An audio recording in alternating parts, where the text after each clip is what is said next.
准备给猫主子做饭了，鸡蛋、虾，这是鸡脯肉，还有这鸡肝。胖虎啊，吃肉啦！这胖虎每次都是给他弄一点生的肉，他这段时间比较爱吃这生的。看看啊，胖虎就知道，小胖虎啊，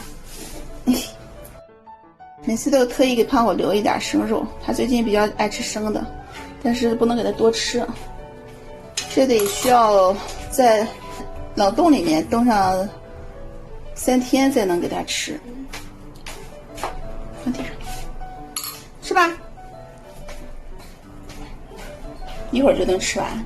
看胖虎吃的多香。好了，给你们做饭，把虾先倒进去。胖虎和蓝妹他们都不是太喜欢吃虾，然后把鸡脯肉放电饭煲里面设置一下，设置到蒸煮35分钟可以了。35分钟肉就比较烂了。看胖虎这瞬间也吃完了。妹妹肚子饿了吧？妹妹是最乖的，你看她最有规矩了，每次吃饭她再馋她也不会去吃，不让她吃她都不吃。这猫多就得那啥点儿，就得准备时间都半天，肝儿少放点儿。大猫都不是太爱吃虾，虾都给小猫了。快好啦，别着急。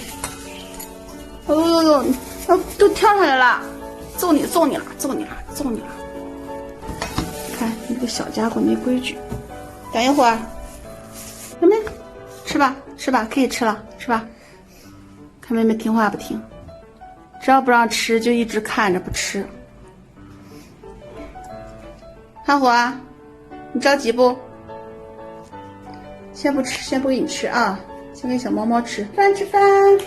你是这个小碗。吃饭，大王子做最多的这个。这个最多的。这个。对，先把小猫安排了。好了。大王子啊，你陪着弟弟妹妹吃吧啊。小团子这体型跟人家一比起来简直了。大宝啊，蓝妹，我这一甩吃你都吃差不多了，这你这是自洗的。胖虎吃碗，是吧？吃的胖胖的。现在主要是看我们家的猫都太胖，看惯了，然后稍微瘦点就觉得好瘦，就急切想给它们补胖了。妹妹又跑外面去了，吃饱啦？看这妹妹吃多少饭。大王子是给惯坏了，他一般都是挑肉吃，他喜欢吃纯肉。